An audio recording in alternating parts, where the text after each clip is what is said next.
So I guess to start off, could you tell the listeners a little bit about yourself? Yeah, I grew up in Phoenix, Arizona. My dad was a private pilot. He's where most of my aviation experience stems from. He started training in gliders near Phoenix in the 70s. Had a Quicksilver MX when I was little. I don't really remember it. Had a 182 that he crashed in the Chiricahua Mountains in the, I think, 89 or 90. That was 3431 Sierra, if I remember right. After that, he got another 182 and built a house out on a private airstrip northwest of Phoenix called Sun Valley Air Park. It's actually called Thunder Ridge Air Park now. And flew there for a while. We had a couple of interesting planes. He had a Rans S7, a 206, and we crashed the 206 too, northwest of Mayer on a family trip. Then after that, he got his multi-engine endorsement and got a 336 Skymaster, which is my all-time favorite of favorites, aside from the 327, which is a slightly smaller version with cantilevered wings and a four-seater. Got to fly a lot of planes while I lived there. A lot of his friends would stop by and take me up. I flew a Rans S10, I think. Yeah, S10, a Kit Fox. Got in a flex wing trike once. And a long easy, that was fun. Got to fly through the Hassayampa River preserved low level. It was a absolute blast for a young child. I can imagine that would be amazing. Yeah, and I started flying RC airplanes while I was there, probably when I was 10 or 12. I had a Lazy Bee and a Gentle 80 and a Nexus 30 helicopter. And kind of continued flying models throughout my life, and that's kind of where I'm at today. I have a kunai hanging from the ceiling, and a Sig Hog, and a Pilatus B4 glider, and I've been working on some projects of Albion Bowers and Marco Stamenovic flying wings models. That's kind of my hobby here on the farm. Gotcha. So you're into, so you fly a lot of RC now. That's kind of where I started as I got older, because I mean, I started, I think, I was hooked on flight. I had gone to the Colorado Air Force Academy to see a cousin graduate. I mean, I was young. I didn't actually know what was going on. But I remember it distinctly because, like, my dad had, like, brought me over to the window as, like, the jets were kind of, like, taxiing to the runway. I just remember, like, my face being, like, glued to the window. And the moment I saw the planes take off, like, I knew that, like, that's what I wanted to do with my life. Like, I wanted to fly. Yeah. And so, I mean, I definitely envy a little bit the fact that you got to grow up being that close to flight. That's awesome, man. It's unique. I mean, it's kind of difficult though, in the sense when my parents split up, I was probably 15, and I had to go live with my mom, and my dad and I kind of went our separate ways at that point and never really reconnected. So I kind of lost my connection with flight through my father as well at that time, and I never really had an interest in it again, because I moved to Alaska to homestead when I was 23, and lots of life changes happened after that. But coming back here to Oregon when my father-in-law passed away, my wife and I kind of just locked up our house in Alaska and came down here to help. And this has been my first opening again to aviation, and I'm in a spot where the local schools from Albany and Eugene, they'll do stall training and turn on point training like right above my farm. So I have to watch this, and not flying is like eating me away in the inside. I So definitely know that feeling. I'm kind of dying to get back into it from a get in it perspective rather than just flying models perspective, I guess. Yeah, I definitely know that feeling. I mean, that's kind of what prompted me to start building an airplane in my basement.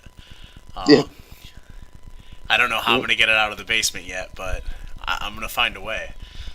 Oh man, where there's a will, there's a way, and when Right. there's a from, you can move it. I mean, the plans say that it should be able to be carried through a doorway. It's just the angle of the stairs that I'm worried about. But even if I have to like cut it in half and then reconnect it later, I'm gonna do it. It's Nice. And happening. what are you building? Um, so in the actual Taking Flight series, we're gonna be building the Minimax 1100R. Oh, nice. Yep. And the first episode will like kind of explain how we got to that and why we decided on the Minimax 1100R. Um, and so yeah, I'm excited. We actually reached out to David Cooper and was talking to him, and I shared some information about Taking Flight, and so we actually they kind of partially sponsored us for it, and so he gave us a nice discount to help support the series, to make it more affordable to do so. so Yeah, that's fantastic. so I'm excited about that. So how old were you when you actually flew for the first time? Oh gosh, first time I think I was 6 months old in a helicopter. I don't remember the whole story behind that, but somehow my dad got a ride in a helicopter and I was in it. So that's what I claim as my first flight. Um, let's see. Oh goodness. First time jumping off the roof with a parachute was about 9 or 10. I caught air with a parachute tied to my backpack in a monsoon storm when I was about 12. Eh, But that's about the time I started actually flying with my dad. I would say probably 8 or 9. 8 He or went 9. up in his 182. Yeah. So do you remember anything like particular about that flight that really stood out to you, or? No. No. Well, actually, thinking back, no. It would have been earlier than that because we went skiing when I was probably 4 or 5. I remember, and we were landing on skis in, I think, Telluride or somewhere in Colorado. So honestly don't remember my first flight. I would guess I was in diapers. Alrighty. So I know that we had talked on Facebook, and you said that you work for the Oregon Aviation Historical Society Museum. Yeah. Um, so what do you do there, and what would you say is your favorite part about it? Well, what I do there is very, very basic things that can relate to RC models. Like things that I can do is I've been working on varnishing a wing. We're rebuilding. Um, Actually, I should start with that. We're rebuilding Les Long's Wimpy, which is historically significant. We should talk about that later. But it was basically in pieces from a previous owner trying to modify it. And so we've built new wings that are all wood, and we've had to add, I think, about 18 inches onto the fuselage because they chopped it to make it shorter and faster. And we're basically returning it to its original form. So I basically lift things and move things and help to do the basic work. I'm not an AMP, so I can't really do anything extravagant, but I'm basically just the helping hand when they need one. That sounds awesome. So how long have you been doing that? A little more than a year, I want to say. It was shortly after we came here to Oregon. We've been here 2 years, so a little more than a year. Every Friday, for about 2 or 3 hours, we go. It's about 45-minute drive, so I don't get Gotcha. to go often as I would like to, but Friday is the day. It's restoration hangar day. And we get to work on airplanes and talk about airplanes. This and have that fun. that sounds like a lot of fun. Um, I know we have an aviation historical museum that has a P-51, um, but for the life of me, I can't remember what the name is. Uh, I went and actually did some flight training, and after I had gotten back from doing like an hour and a half of instruction, we landed and went back inside, and we noticed that the hangar doors were open. So on the way back to the actual like office, we decided to stop in there, me and the instructor, and I was talking to him. And they actually offered to let me because it's a modified P-51, so now it's got two seats. And they told me that if I wanted to, I could take an hour of instruction in the P-51. And I almost did it until they told me the price. So it was $500 to start it up, and then $500 for an hour. Oh boy. But that's definitely one of those bucket list items. At some point, I'm gonna go fly for an hour in a P-51, and that'll probably be the Oh my god. greatest day of my life. That that would be amazing. I'm I can add another one to your bucket list of things like that. Is fighter pilot for a day. Have you heard of that? Yes, so that is on my bucket list. I did that with my dad when I was 17, I think.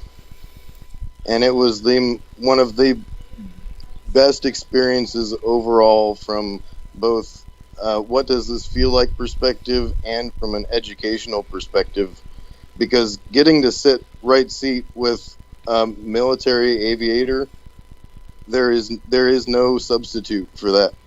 They Right. have so much knowledge and so much calm about themselves in what seems like an unbelievable situation that I don't know. I would recommend it to anybody that flies because they'll probably tell you something that nobody else will.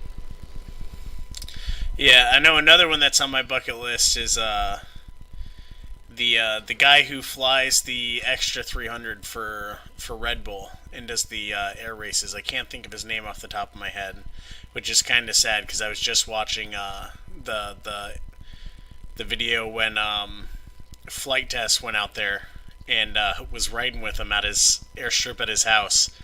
That'd be another fun one to do. Go do some aerobatics. Yeah, there is no substitute for that either.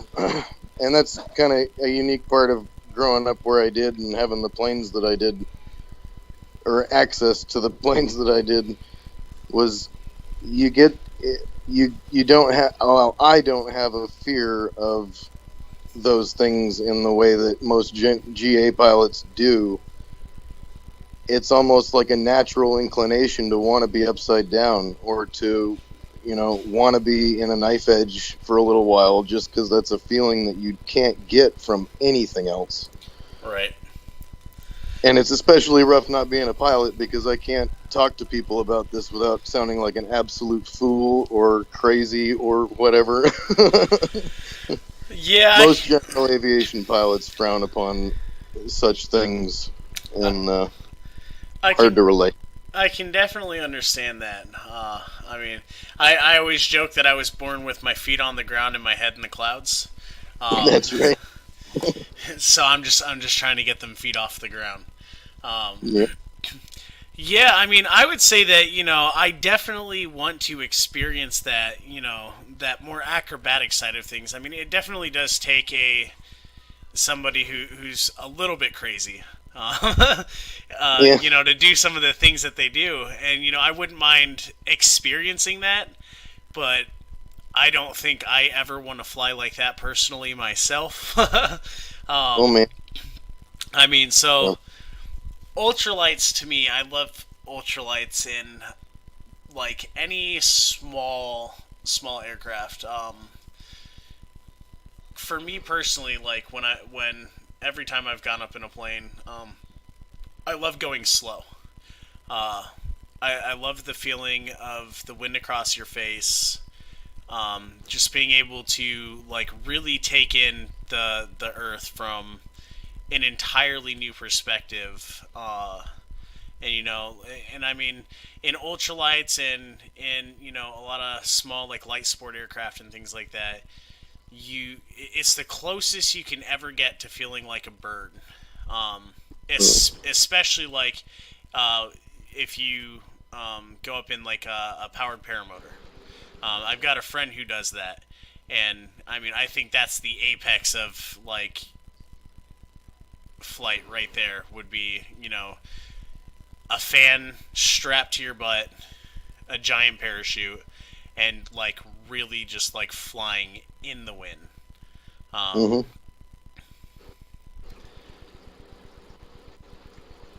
and so I mean, I'm definitely like I'd like to get there. I took my son for his first flight when he was 4 years old. I think I actually posted pictures of it on the Taking Flight page. It was about 4 years ago now, and like I can't believe I haven't flown since. Even though like he's been asking me, he asks me like at least once every month or two, like Dad, when's the next time we're gonna go flying? When's the next time we're gonna go flying? And so when I talked to him about doing Taking Flight, and I was just like, hey, like, would you want to build a plane? Like his face just like lit up from ear to ear, Yeah. and, and so like right now, while I wait, because I mean we've got the first part of the plane already in the mail, headed here so that we can work on it. We ordered the empennage, and so I'm actually surprising him. I contacted the local EAA chapter here, and I've got him set up for another like flight so that he can go up in a plane because I mean I love flight and like I'm glued to the window, but I also love like the act of flying itself. I mean it's the combination of everything. And so when I took him on that flight, I had like my camera phone on me, and the instructor had taken over for a minute, and so I popped the camera up over my shoulder and I snapped a couple pictures of him. And I don't think I've ever seen him glued to a window more in my life. Yep. It's important to feed that too. Once you stop feeding it, it can be hard to get back in. Especially for myself, I one of my last experiences flying with my dad was we were doing some stall training right above our airstrip, and I accidentally spun it, and it was such a disorienting experience and affected my psyche in such a way that up until about a year and a half ago, really, if I even thought about spinning an airplane, I would get sweaty palms and sticky. And it it was one of the driving factors that steered me away from flying was that experience of absolute bewilderment. But in the same regard, if I were to pursue training towards spins, for example, there's a Pitts guy here local that does spin training professionally, and he would do it for $400 for 45 minutes and take me up in a controlled environment with someone speaking without swearing and you know um, walking me through the process of this is what's happening and why. It can get you past those things. Even for myself, I have a real flight simulator, remote control, and I modified a bunch of airplanes so that you could sit in the cockpit and turn your head and have that experience. And I learned how to do stalls with my RC airplanes by sitting in the seat. And I tell you what, the first time I did, I was sweating like uncontrollably. I was so scared, but at the same time, it got doing it over and over again got me past that. And now, I mean, I can think about it fine. I can do it fine.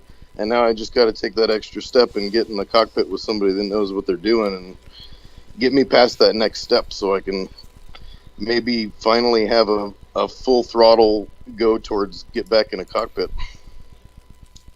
That sounds awesome. I actually really like that creativeness there with adjusting the camera. I used to mess around with Real Flight Sim a lot back when I flew race quads, and Oh my. so I I never got that deep into it. I couldn't figure out a lot. I was able to figure out how to set up my controller and fly the quads and the planes and stuff in the game, but that was about it. Which is weird for me because I'm usually like normally pretty good with tech, but Yeah. for that was the one that like it just got the best of me. And so I'm not Yeah, sure if you technology is that way. Yeah, much like CAD programs. I've been trying to get involved in CAD programs forever, but I'm trained on SketchUp from 10, 15 years ago. And just that change in platform and how things interact makes it almost impossible. But it's one of those things also that once you get it, it's really simple.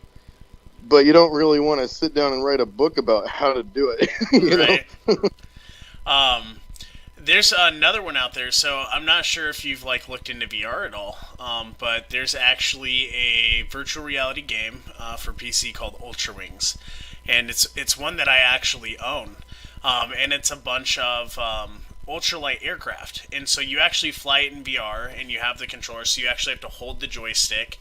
Um, and what I love about it is, it's fairly accurate that I've found to all the flight experiences I've had. You start off in like a little trike ultralight, and you have to start the engine. You have to like actually have throttle control and everything like that. And I mean, for me, it's kind of how I scratch the flight bug when I am not able to fly. And so, if you ever have the opportunity to check that out, I would definitely recommend it. It's absolutely amazing. You've got airports and stuff that you take off of, and it's like the graphics themselves are a little cartoony, but the actual flight and the airplane models and things like that, like they're really spot on. And I mean, outside of like playing Microsoft Flight Simulator in VR or X Planes in VR, it's probably the closest realistic experience you can get that I've found so far on the computer. And what's it called again? It's called Ultra Wings. You can actually get it on Steam. Huh. I'll look it up. Um, and so I mean, that's just another one of those things. Like I mean, technology has just like progressed so far that with STEM and the access to things like YouTube and stuff that we have now, it really opens up for more of these experiences like we were talking about at the beginning with like father and son and family, and just like getting families into flight, whether it be RC, actual general aviation, ultralights. um, it's become a lot more accessible to people. And I think like really the biggest barrier that aviation faces is just the cost at this point. There's millions of resources for knowledge now. Indeed. And I would add the knowledge base, communication barrier. There's kind of stigmas that create fissures between certain types of aviation people, and unless they share their information, it's very detrimental to the future of aviation. And aviation is in particular has been kind of rocky. I mean, back in the 30s, or well, I think it was actually the 50s, when the guys flew from Oregon to Washington D.C. to lobby for private pilots to have the ability to fly, that could have been the end of aviation as we knew it. I mean, as far as other than commercial aviation, there would be no airplanes in the air, no possibility of building an airplane. But Oregon had made state law previous that enabled people to license home-built aircraft. And I don't recall the guys' names, but I want to say it was George Bogardus and maybe Tex Rankin, and they literally flew their little home-built airplanes from Oregon all the way to Washington D.C. to stand up and fight for the right to fly. But at any rate, the exchange of information, things like the people that build airplanes have a collection of drawings and information about these airplanes that unless they pass them on to the next generation, they are going to disappear. And so many great airplanes like the Zipster or, oh gosh, how many? The Ligeti Stratos. The ones that were true aviation marvels are not available to us. And they could be if these people, if we as a group would communicate and talk and share information and knowledge. And there's such a fissure. I mean, especially when you talk to people that have airplane plans, getting them to share what's in them is almost like pulling teeth out of a rhinoceros, I'd imagine. And I just don't think it should be that way. Knowledge should be shared. And the whole copyright infringement thing, this comes up a lot. Arguments about, whether or not they have the right to share privileged information. And it's not privileged information. You just can't sell it. You can't make a profit from it. But it doesn't make any difference if you show someone what's in it. And I mean, there's a lot of stipulations about what is and isn't legal about it. But I just wish that all of these great machines that people have had the ability to experience would have been shared with the world.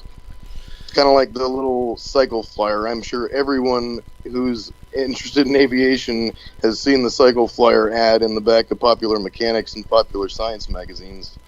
And the plans are out there. They did make them, but nobody knows what they are, and the only comments that you generally hear about it is, that will never work. Well, how do you know without looking at the drawing? I mean, I can assume just based on the proportions that, no, that's probably not going to work. But at the same time, I want to see the drawings just to see what's in it, but you can't get them. And people have said to me literally, I don't want to show you the rest of them because it's copyright infringement, and it's just not. It drives me nuts. So is that Anyway, is that what inspired you to start the ultralight aircraft fan club and flying machine group on Facebook? similar concept. I mean, really, that started um, even from a small child. I was always interested in the strange planes like the Verhees Delta or the Klingberg wings were a big one for me when I was young. But aircraft designs that didn't fit the general aviation principle of normal. And I always found it difficult to talk to any airplane people about the finer details of those kinds of designs. And when I came back here to Oregon and kind of had this influx of aviation again with everybody flying over my head, I wanted to reach out and see, if I wanted to get into aviation, are there other people that have these similar interests? And so then I started the Nonconformist Aircraft Fan Club and Builders Enclave, and basically gathered people of similar mind that don't think that something with no tail is a death trap and gonna crash. They actually fly, and some of them fly well, and there's actually people in NASA working towards making them fly better. Al Bowers was a guy that I met through the Facebook group thing, and he was head of a group at NASA working on a project called the Parental D, that is geared towards making or rather, the lowest drag wing possible, which is no fins, no nothing, just a straight. Well, not straight. It's a swept flying wing, but that is controllable and with a minimum drag. And they found pro versus yaw through this, and that's just sparked more innovation from more interesting people like Marko Stamenovic. I've been working with some of his drawings and lately, in the last year anyway. And these are all people that I met through that group and through other groups. And even Ron Ligeti, Charles Ligeti's son, is in Australia furthering his father's design of the Stratos, which was an unbelievable machine, less than 150 pounds, if I remember right, 100 miles an hour, and it's a box wing with no tail, and I'm pretty sure it was something like 20 or 25 horsepower. And who in aviation wouldn't say, I don't want to go 100 miles an hour on 2 gallons an hour of gas? I mean, everybody wants to do that. At any rate, got through. After joining that group, I got interested in ultralights because I'm on a farm surrounded by grass fields. What else would I want? And in searching, you search ultralight related groups, and most of the time, the ultralights that are mentioned are ultralights in Canada or they're ultralights in Europe, but they aren't ultralights in the United States because of our Part 103 requirements. So, after seeing numerous comments over the last year about, why are these on here? Why don't we have a group for this? I just went ahead and created one, and it's just specifically for aircraft that either meet 103 requirements or can be made to meet 103 requirements with standard practice type modifications. That's Gotcha. about the. Yeah, I know. I definitely ran into that problem when I first started like researching. When we first started looking at designs for taking flight for possible aircraft to build, uh, we ran into that snag where like I kept trying to find things that were part 103. But there's so much that's branded ultralight that's branded as an ultralight, pretty much everywhere except the United States. That the list just like I think it originally went from like 150 possibilities that we looked at that seemed pretty cool until we realized, oh wait, this is Canada ultralight, or this is an ultralight that meets European standards and not the U.S. And so I think over the course of an hour we went from like 150 possibilities down to like 5. Yep. Um, which I mean, I think that's definitely the weight limit to for ultralights is definitely a barrier. But it's I honestly don't really have a complaint about it though. I mean, here in the United States, it's 254 pounds is what you get, no more than 5 gallons, stall speed lower than 28 miles an hour, and then, or well, I should say 28 miles an hour or less, and then I think it's a max speed of 55 knots or something like that. Um, Mhm. and I think that really has kind of pushed some designers, to the absolute limits of flight. Because at that point, with requirements like that, you have to get really creative, in order to design something that flies, that is that light. Indeed. And so I think that is really, kind of pushed the limits of flight within the United States itself.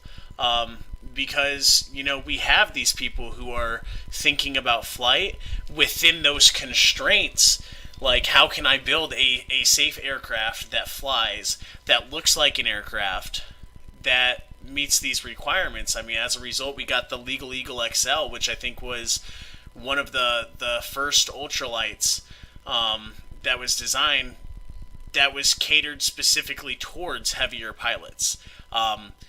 I have no clue how he managed to work it all out to where, that thing that weighs 254 pounds can carry a person who's heavier than the plane itself and 6'1". And I think that's amazing.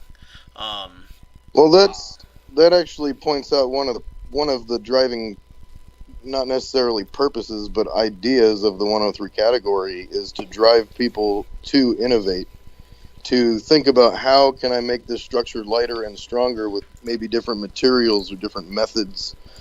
Um, and that's really who ultralights were guided towards. They weren't guided towards the guy that wants to go out and get in an airplane and go fly real quick.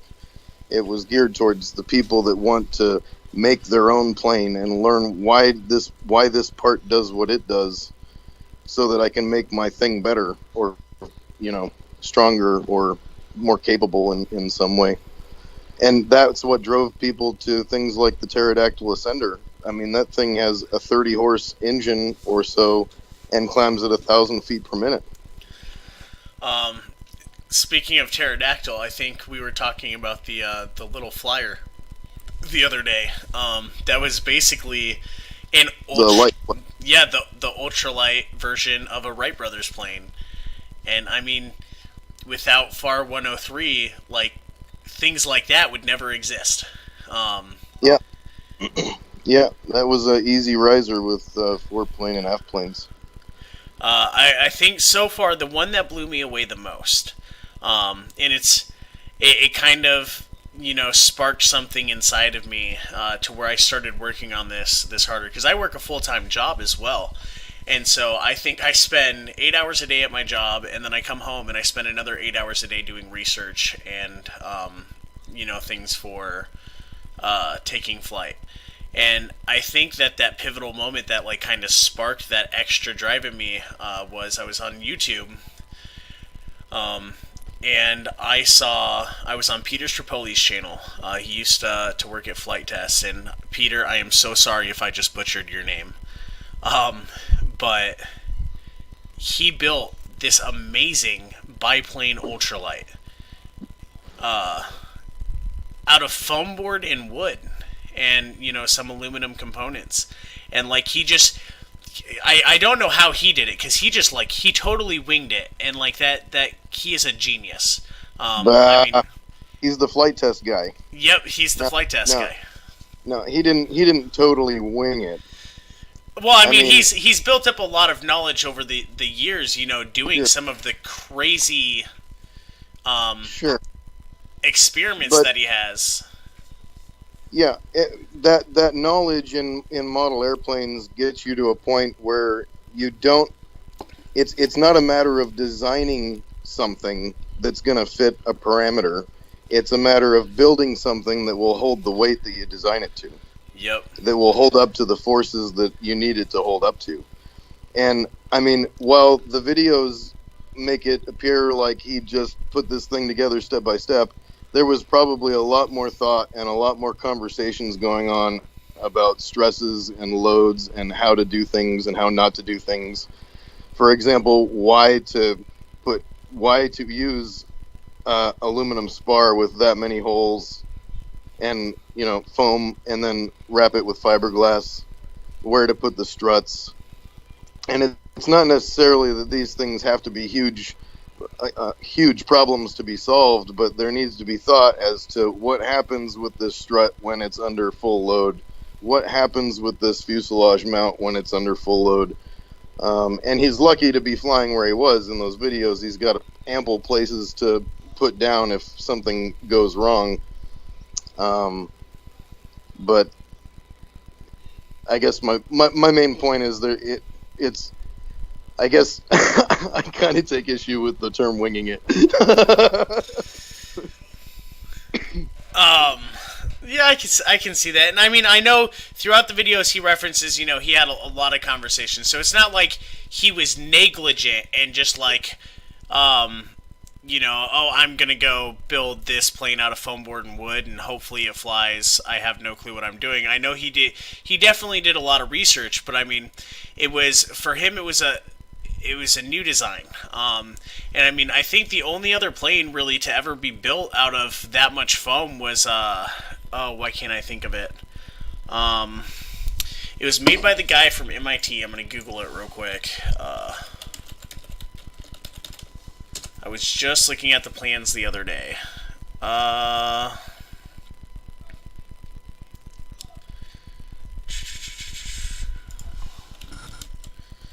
Is it the Aero Cub?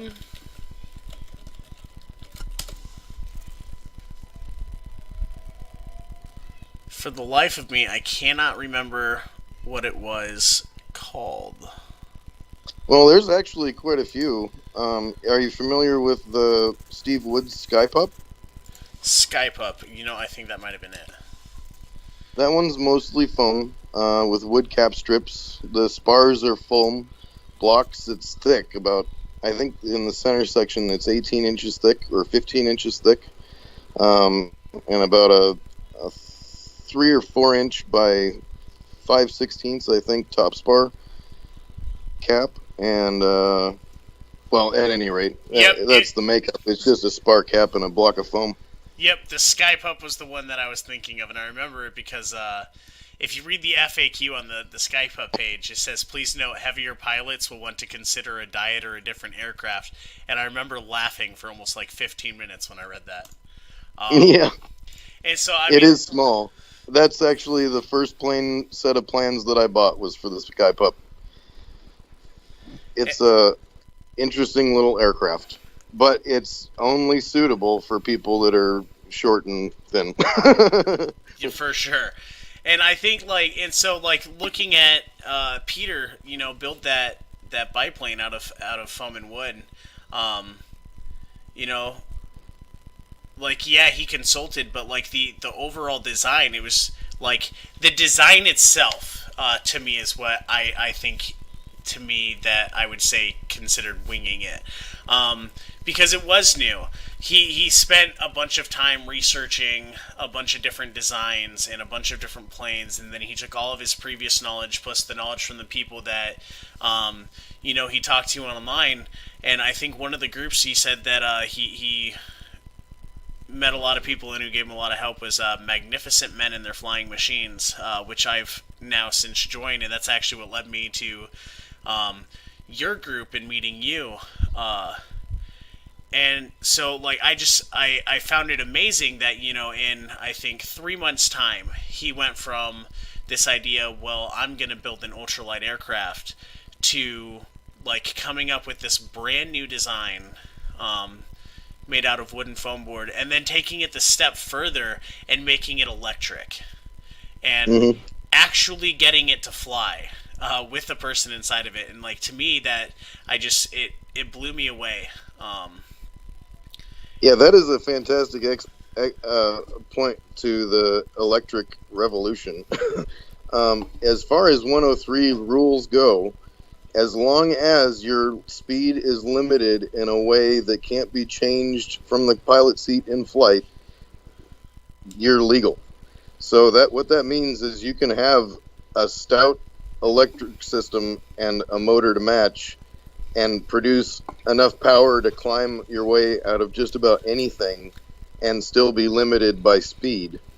And that just opens a huge door for ultralights in the US, and I can't wait for it to take on here, because it's just exciting. There's a company out of Europe called Alien Motors, Alien Power or something or other. And they have an electric motor that weighs 8 pounds and produces 220 pounds of thrust with a 400-volt system, or no, a 100-volt system at 400 amps. And that's that power system, but also that's a little tiny motor that does a whole lot of work. Right. Have they released that yet? Because I know I was reading about it the other day, but I couldn't find any information as far as like it actually being released yet. That I don't know. I was only referring to the specs when I was looking at it. I was just looking for in a search for electric power plants that were capable of producing power. Yeah, see, and like to me, I found that amazing. Because I remember reading about that here recently, because I was doing the same thing. Like I saw Peter's video and it kind of sparked, well, I wonder if I could use an electric power plant on something like a Minimax. And so the Alien, that motor was one of the ones that I was looking at, and I still personally have a hard time like wrapping my head around, an 8-pound electric brushless motor pumping out 200 some pounds of thrust. It's just absolutely amazing, the things it that truly is. We've been able and they've to come been up using with. them on powered hang gliders for quite some time. Since we're already on the subject of home-built aircraft, so outside of the plane that you guys are restoring at the Oregon Aviation Museum, are you currently working on any home-built aircraft? I am currently stuck in the hurry up and pick one phase, actually. I've spent probably the last year and a half collecting plans and studying differences and trying to decide what I wanted to build because in in the end, rather in the beginning, I wanted to build something out of foam and wood because I have ties to the foam industry. My dad was a spray foam roofing company owner and learned how to work with foam in interesting ways through just having access to foam equipment. And it can be used structurally, as we've proven many times over. And there's a whole bunch of different kinds of foam, different makeups that produce different effects and can be used for different things. And so I was driven to use foam, and I've always had a thing for wood airplanes, particularly because of one known fact. If wood isn't ruptured, it should return to the way that it was, and it should be just fine no matter what you do to it. Almost every other material is not necessarily the same, just simply because of how they react as materials. Steel and aluminum are different in different ways and stress in different ways. They have different results come from overstressing them. And same thing with composites. The Easy was a good one for that with the issues of corrosion on the inside. And these are all surmountable problems, but they're problems with a method, and trying to determine which method is a big part of building an airplane. You don't want to start into something that you really don't want to do in the end. You want to make sure 100% this is what I want to do. And so I've been searching. I like the Skypup for its construction method. And I like a couple of other planes for their style. The Zipster and the Ragwing Special. The Ragwing Special is a wood airplane, and the Zipster is a mostly aluminum airplane. But they're both sporty. They're both ultralights. They're both non-aerobatic. And they've had some examples built of them. So they're interesting, but at the same time, I'm a little bit leery of a biplane tail dragger as my first airplane. It just doesn't seem right, but que sera, sera. I know plenty of tailwheel people that if I needed training, I could jump in for some time. Yeah. So I mean, so the Minimax 1100R, it's a tail dragger, and Yep. I have that in the back of my head, like should I have really gone with a tail dragger for my first plane? But then I kind of snap out of it because I remember that like all of the flight instruction that I have had a chance to receive in actual GA aircraft have been in tail draggers. And I remember that, and so There's a reason for that. yep. And so I mean, I think the biggest thing for me is that like I'm comfortable with a tail dragger, so long as I remember to do the little rudder wiggle, And I think, to me, while a tail dragger is, it possesses that little extra, like it really is that extra push. But if you can fly a tail dragger, you can fly, a traditional like three-wheel carriage, where your landing gear in the front, and so to me, It's unconventional. It's unconventional by their own definition. oh, it is. Nose wheels, yeah. I like the 1930s, maybe 1920s approach to nose wheels. Nose wheels get people killed. Yeah, I'm totally joking, but back in the day, engineering wasn't what it was, and nose wheels actually caused more problems than they solved early on. and I think that like plays into it too for me as well as like I've only flown a nose wheel once, and it's also the only plane that the instructor wouldn't let me land. There happened to be a crosswind that day, and so I didn't get the opportunity to land the plane because when we had left the weather was wonderful.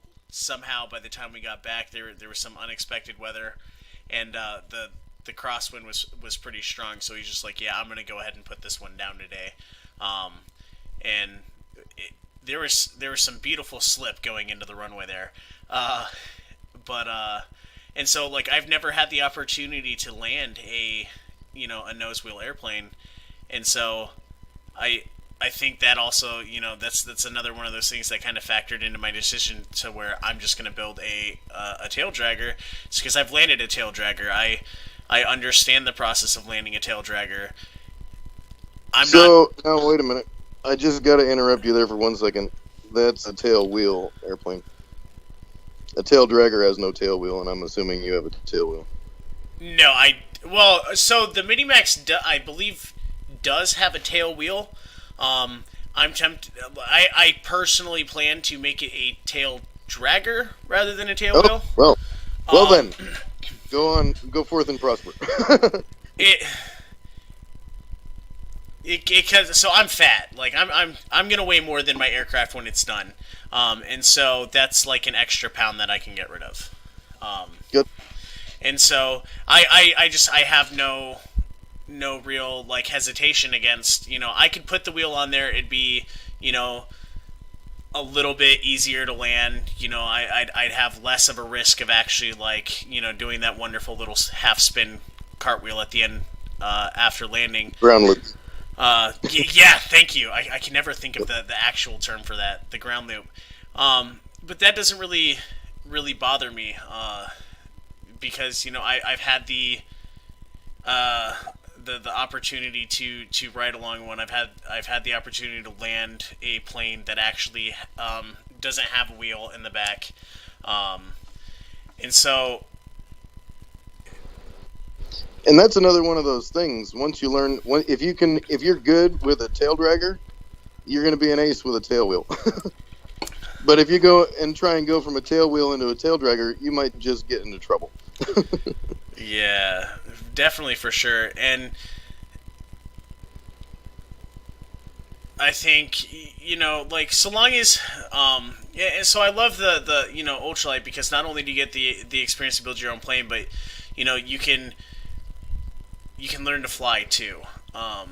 And so, as long as, like, you're safe about it, and I mean, there's still ultralight instructors around. They're a lot more rare because, they, back in 2008, they changed some of the rules about the exemptions, and so now you can't have a two-seater exempted ultralight. But you can find people, who have their license, who still operate, really light two-seater, aircraft that to train. And I think, as long as you're smart about it, and you approach it with, your head on your shoulders, and you aren't doing anything too crazy. Like, I would never recommend anybody who's never landed a plane to just go hop into a tail dragger, take off, and try to land. Even Yeah. if you're only going 5 feet off the ground, hopping up and down the runway, I would never recommend it, because that's gonna No. there's just so much risk involved with that. But I mean, if you've had some experience in flight, or like myself, where I've had the opportunity to land a tail dragger, and pee myself a couple of times, like, I mean, if you've had that experience, go for it. Yeah, I'm with you 100%. That's and not from, well, shoot. um, there, yeah, there's so much more to it than that, though. I mean, so for example, somebody just gets in to be a passenger in an airplane and not have instruction at the forefront of conversation. I don't know that gives you quite the same experience. You mean just being so? I'm referring more towards, the people. There's still people out there who have the actual two-seater training ultralights. They're just registered as experimental now. They're a lot harder to find, but I mean, like, I don't mean go for a ride in a two-seater ultralight. I mean, get actual instruction where you're riding with somebody who's going Yeah. to teach you Okay. to Yeah. fly. Yeah. Yeah, I Okay. probably should have clarified that a little better. Yeah, Yeah, no, I might have taken it wrong too. going Yeah. for a ride in a two-seater does not constitute flight instruction.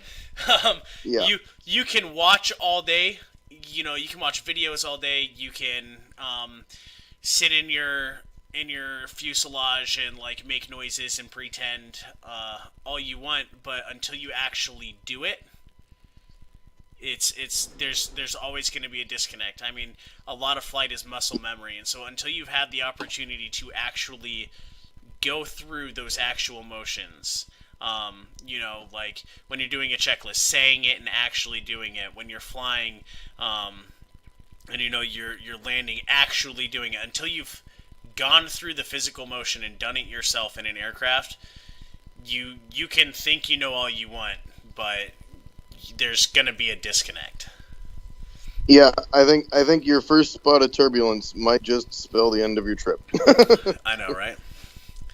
It's Um, not being in the air is nothing like trying to simulate it on the ground. That's absolute fact. I think that's the only aspect of ultralight flight that I'm worried about. Is being in a very very light object being thrown around by the wind. Yeah, and that's one of those things that comes with training, and the fear goes away with knowledge.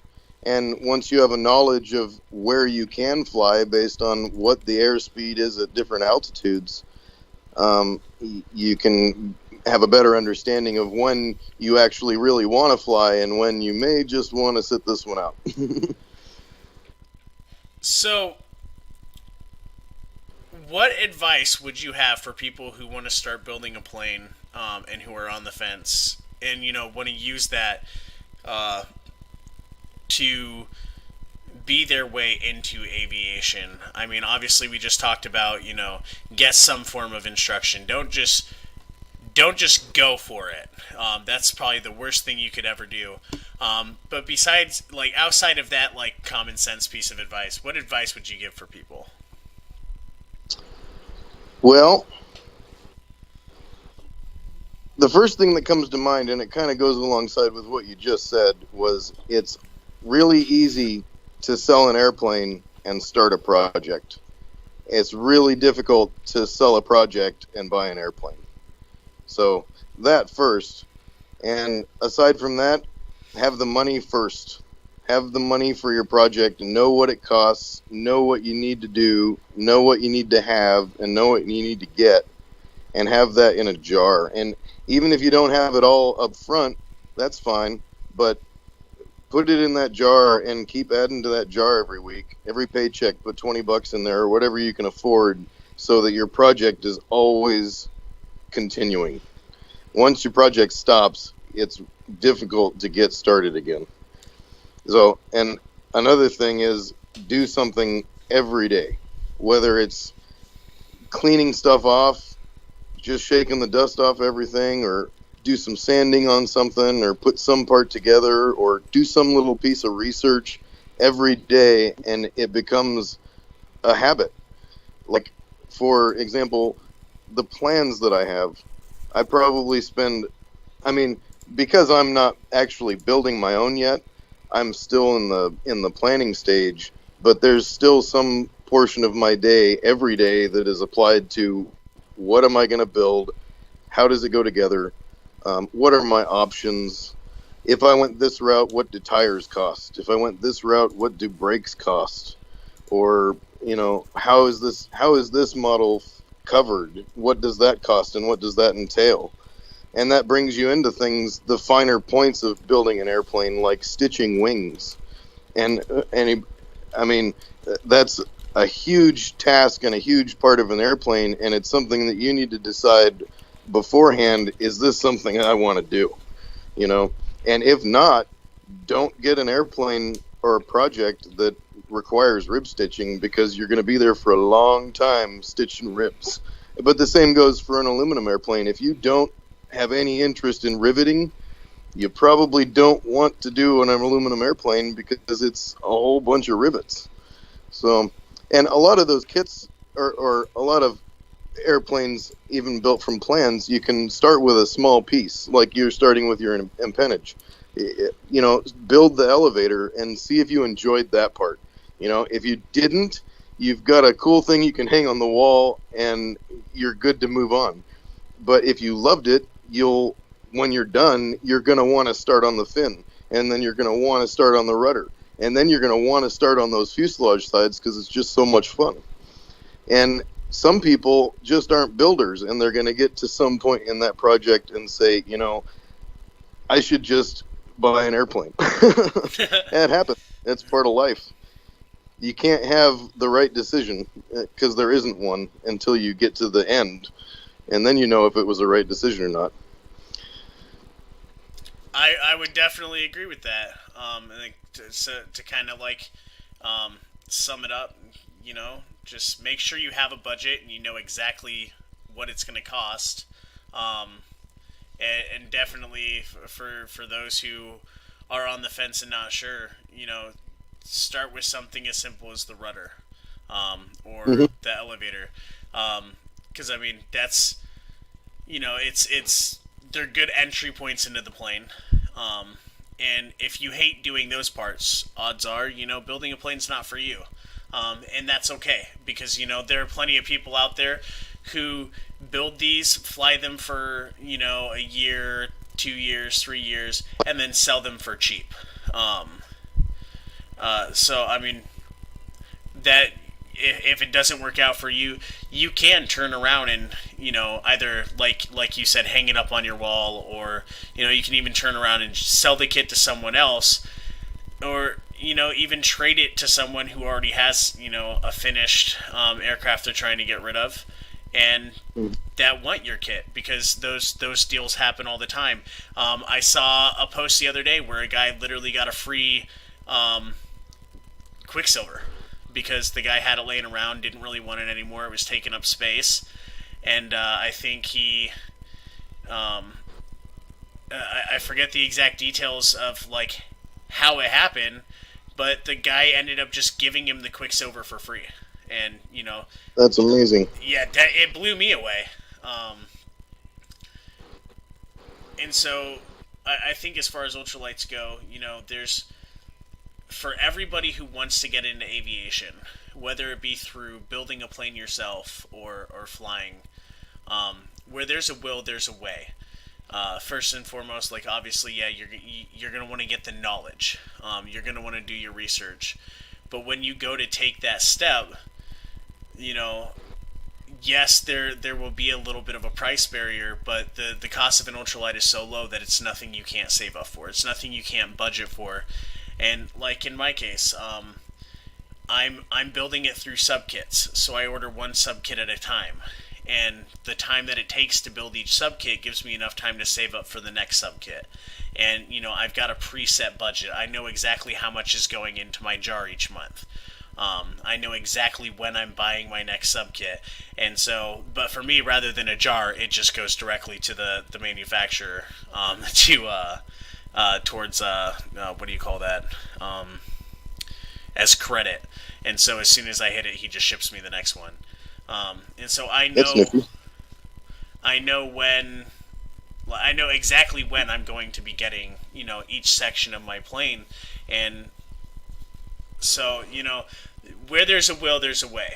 I think I'm doing a flight, a fundraiser for taking flight to help offset some of that cost, so that I can produce the videos faster. But regardless, at the end of the day, even if nobody donated, anything, at the end of the day, I'm still going to be able to produce the series because like you said, I planned from it from the beginning. I have a budget. I have a plan, and with that extra step of recording the whole process and using it to help teach children and young adults more about flight through STEM, that encourages me even much more to work on that plane every single day, and then doing it with my son, and that wonderful fellowship and bonding experience. It's for me, it really that's kind of what it took. It gave me that drive to where, I can achieve that. And, I think so long as you have that drive to where you're willing to put the work in, it doesn't matter who you are, what circumstances you come from, you can, take flight.